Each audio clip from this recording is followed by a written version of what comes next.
तो क्या उसे मोक्ष की प्राप्ति हो जाएगी? भगवान के द्वारा मृत्यु प्राप्त होने के बाद भी मोक्ष की प्राप्ति नहीं हो सकती।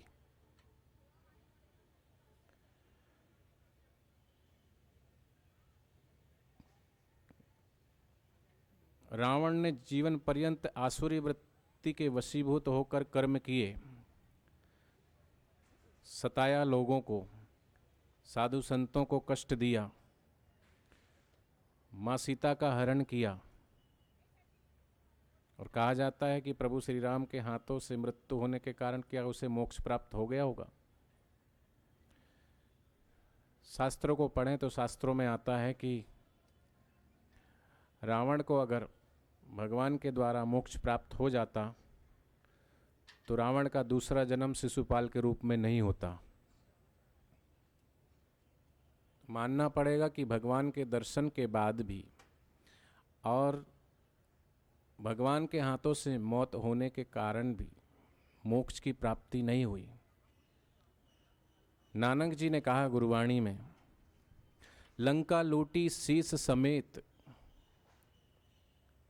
लंका भी ली भगवान शिव से वरदान प्राप्त करके और दशानंद का वर भी प्राप्त किया, लेकिन फिर भी गर्भ गया बिन सदगुरु की हेत। लंका लूटी शीस समेत, गर्भ गया बिन सदगुरु की हेत। वास्तव में जन्म और मरण, इस आवागमन पे विराम केवल सदगुरु ही कर सकते हैं। अर्जुन को भी भगवान श्री कृष्ण ने दर्शन तो दिए, लेकिन उसका ज्ञान दूर नहीं हुआ, लेकिन तत्वज्ञान का दर्शन दिया और दिव्य दृष्टि प्रदान की, दिव्य चक्षु से प्रदान किया वो ज्ञान का नेत्र, तब उसे मोक्ष की प्राप्ति हुई।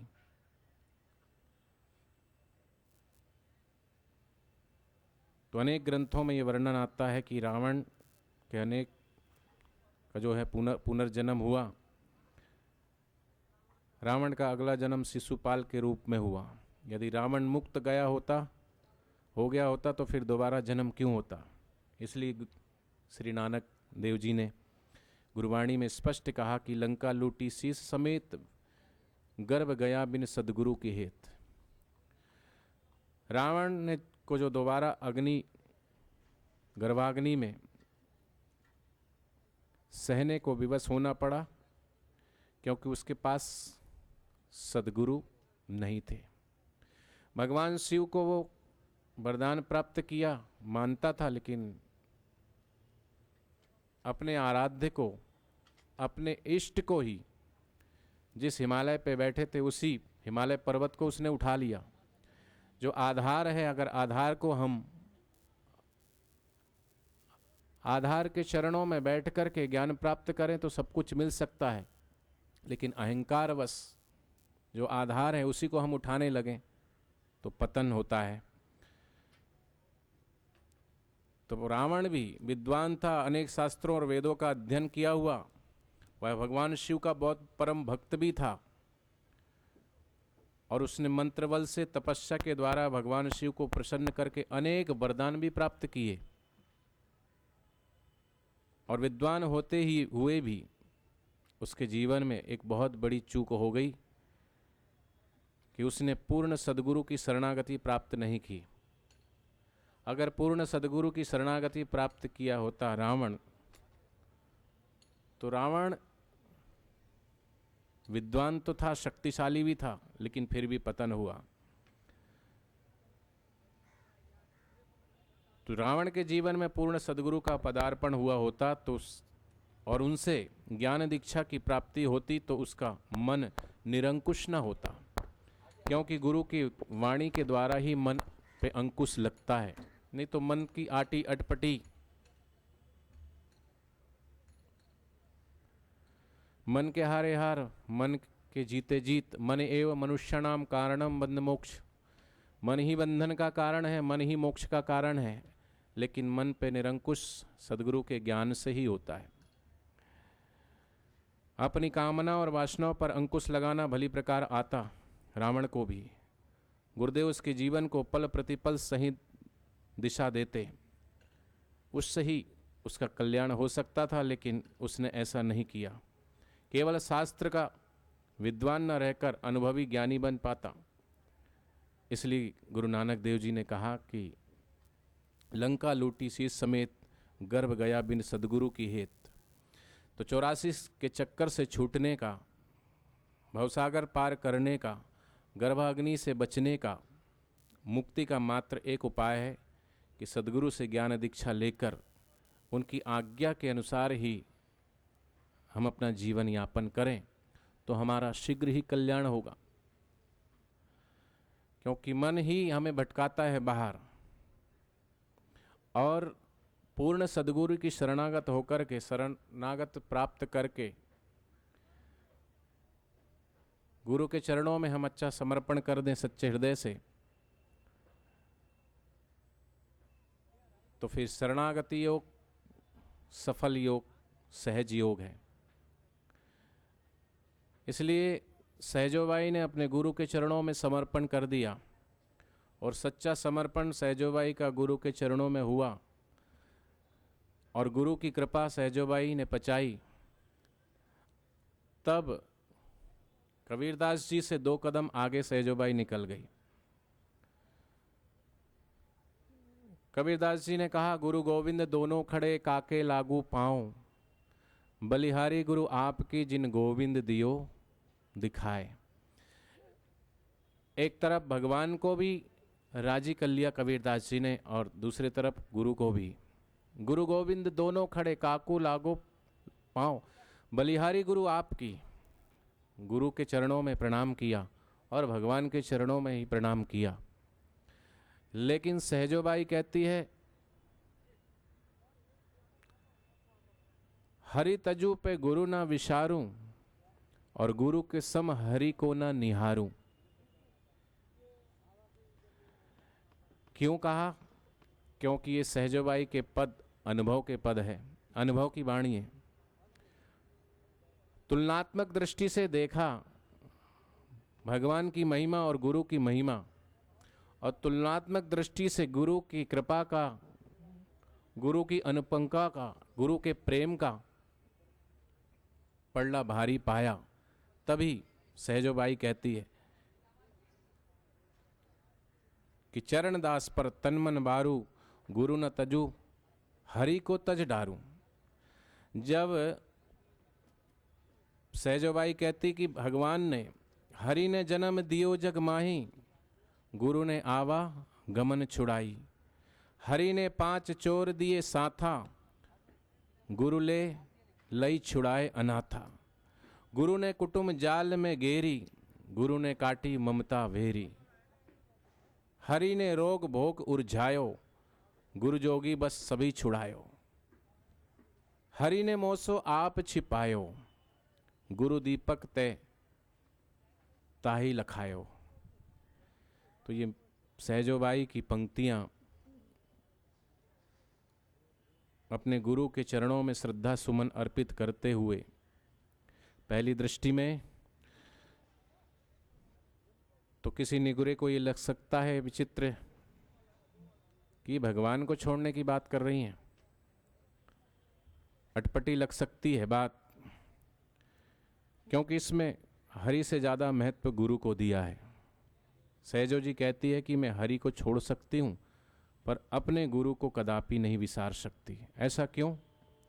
क्योंकि इसमें एक रहस्य निहित है, गूढ़ रहस्य है।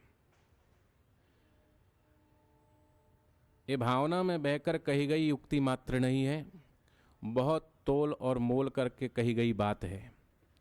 और ऐसा कहने से पूर्व सहजोबाई ने हरि और गुरु के बीच एक महान गहन तुलनात्मक अध्ययन किया, और जिससे उन्होंने इसी पद की पंक्तियों को उजागर किए। हरि ने जन्म दियो जग माही, गुरु ने आवा गमन छुड़ायो। सहजोबाई कहती तो हरि ने तो जन्म दिया है, लेकिन मोक्ष प्रदान नहीं किया। जन्म है, जन्म के साथ एक लंबी श्रृंखला है, उसके बाद मृत्यु है। जन्म और मृत्यु, जन्म और मृत्यु, जन्म और मृत्यु, लंबी श्रृंखला है। और इस श्रृंखला को तोड़ते हैं तो केवल सदगुरु ही तोड़ते हैं। जन्म है तो मृत्यु है, और मृत्यु के बाद जैसा कर्म है, कर्म के अनुरूप पुनः पुनः फिर जन्म है। और इस सिलसिले में हम उलझ गए, 84 की घानी में पिसते गए और उसमें पिसने के लिए विवश भी हो गए। लेकिन जब गुरु जीवन में आए, गुरु का पदार्पण जीवन में हुआ, तो गुरु ने ज्ञान की कैंची से इस आवागमन पे विराम लगा दिया, काट दिया। अंतहीन जन्म मरण के गोला चक्र से बाहर निकालने की युक्ति सदगुरु के द्वार पे है। इसलिए कहा है गुरु सेवा 84 छूटे। गुरु की सेवा से 84 लाख जन्मों के कुचक्र का जाल छूट जाता है। गुरु सेवा 84 छूटे, आवागमन का डोरा टूटे। आवागमन रूपी जो डोरा है वो सदगुरु ज्ञान से काट देते हैं, जन्म और मरण पे विराम लगा देते हैं। वैसे ही जैसे एक जेल है और उस जेल में कोई सुप्रिटेंडेंट आता है और कैदियों की दशा देख करके बहुत सुख सुविधाएं प्रदान करता है।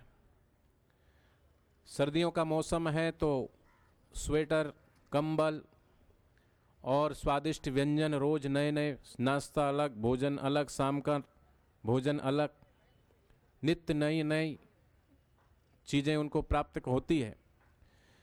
और ये रहते रहते खाते खाते सुख सुविधाएं ऐसी मानो उनको ये ज्ञान ही नहीं कि उनको जेल में है वो, क्योंकि जेल में होते हुए भी सारी सुख सुविधाएं उनको प्राप्त है और सारी सुख सुविधाएं प्राप्त करते हुए मानो उनको आभास ही नहीं हो रहा कि वो जेल में है। फिर भी गहराई में ये तो पता है कि हम जेल में हैं। है तो हम इन्हीं चार दीवारियों के भीतर,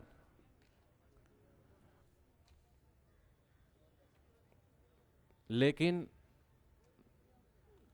दूसरे सुप्रिटेंडेंट आकर के उन सब कैदियों को गरम स्वेटर नहीं देते, कंबल नहीं देते, अच्छा भोजन प्रदान नहीं करते, लेकिन वो कहते हैं कि मैं भाई ये सब बाहर की सुख सुविधाएं मैं नहीं दूंगा, लेकिन मैं तुमको चाबी देता हूं और ताला खोलो और निकल जाओ। तो भले ही पहले सुप्रिटेंडेंट ने बहुत सुख सुविधाएं दी, लेकिन राजी तो वो दूसरे वाले से ही होंगे। परमात्मा भी पहले प्रकार के मानो जेलर हैं। वो संसार में हमें भेजा और अपनी ही बनाई हुई माया में उलझ गए। सब सुख सुविधाएं हैं, सब कुछ है, मानो ज्ञान ही नहीं हो रहा, भास ही नहीं हो रहा है हमें कि हम भी जेल के अंदर हैं।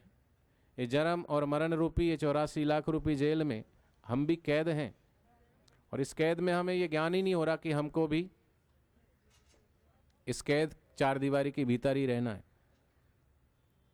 लेकिन सदगुरु कहते हैं, सदगुरु जब जीवन में आते हैं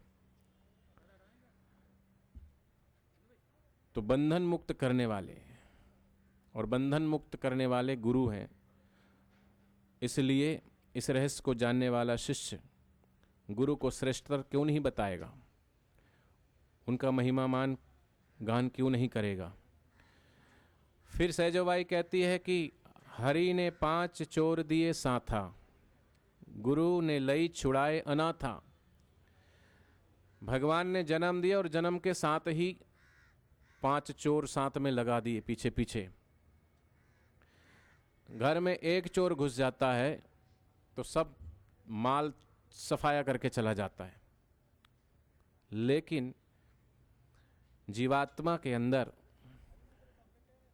इस देह में 5-5 प्रकार के चोर छुप के बैठे हैं। हरि ने यह तन दिया और यह केवल हाड़ मांस का पुतला नहीं, एक सुंदर ग्रह के समान है, और इस घर में श्वासों की अनमोल पूंजी समाहित है। भक्ति का वे कीमती जो खजाना है इसके भीतर भरा पड़ा, लेकिन बात इतनी ही होती तो हरि का बहुत बड़ा उपकार था, परंतु हरि ने साथ में मन भी दिया। मन की सौगात स्वरूप 5 चोर भी दिए, काम रूपी चोर, क्रोध रूपी चोर, लोभ रूपी चोर, अहंकार रूपी चोर। ये 5 चोर हमारे जन्म से ही साथ में लगा दिए। और जिसके भीतर, जिसके घर में, ये देह भी एक घर है, ईंट और चूने से, पत्थर से बना हुआ मकान ही घर नहीं होता। जैसे हमारे ऋषि मुनियों की खोज है 4 आश्रमों की, जिसमें पहला आश्रम ब्रह्मचर्य आश्रम है। तो शब्द में ही उसकी परिभाषा छुपी हुई है, लेकिन लोगों की अवधारणा ये होती है कि ब्रह्मचारी मतलब जिसने विवाह ना किया वो ब्रह्मचारी,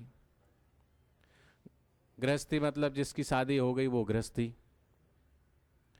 वानप्रस्थ मतलब जो परिवार घरबार छोड़ करके जंगल में तपस्या करने चला गया, और सन्यासी मतलब जिसने भगवे वस्त्र धारण कर लिया वो सन्यासी हो गया।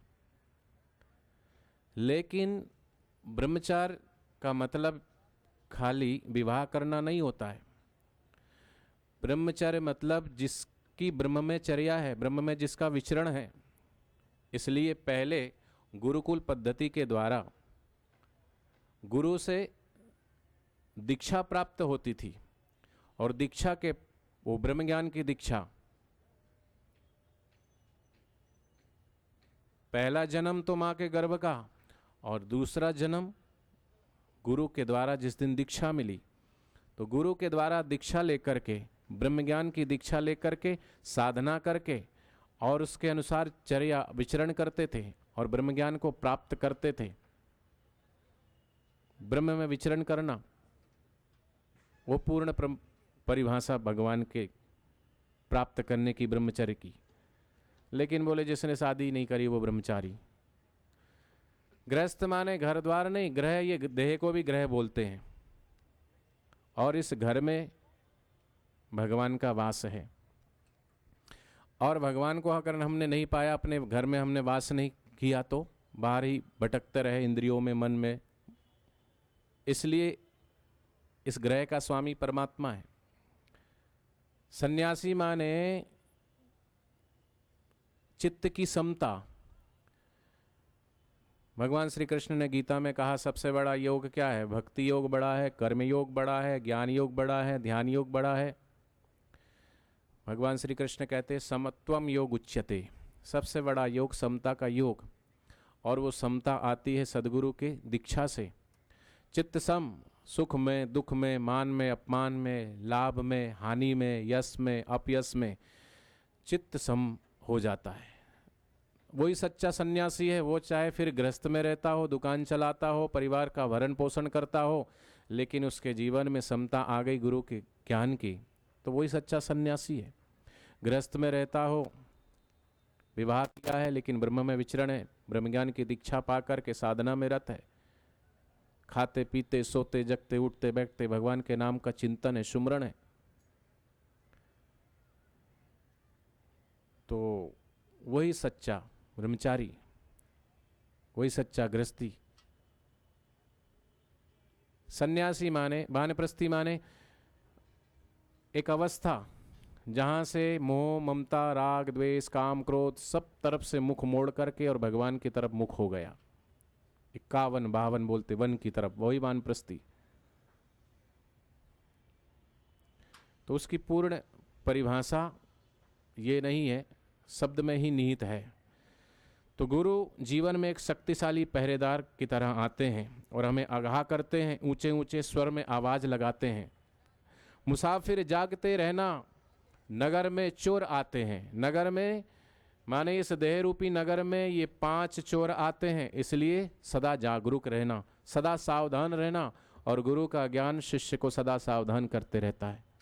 अपनी ज्ञान रूपी आवाज से गुरु सदैव शिष्य को सावधान करते रहते हैं। तो कहने का भाव कि वह हमें सत्संग सुनाकर आत्म जागृति के लिए प्रेरित करते हैं, फिर आत्मज्ञान प्रदान करके हमारी आत्मा को भी जगा देते हैं। जैसे घर के मालिक के जागने पर चोरों की क्या मजाल कि धन को लूट के ले जाए। ऐसे ही जीवात्मा अपने स्वस्वरूप में जग जाता है गुरु की दीक्षा और ज्ञान से, तो फिर इन 5 चोरों की क्या मजाल कि उसके धन को लूट पाए। और बाहर के धन को कोई लूट ले जाए तो कोई बड़ी बात नहीं, कुछ नहीं गया, लेकिन भीतर के धन को ये 5 शत्रु दिन रात लूट रहे हैं। तो बाहर के शत्रुओं से ज्यादा खतरनाक ये भीतर के शत्रु हैं।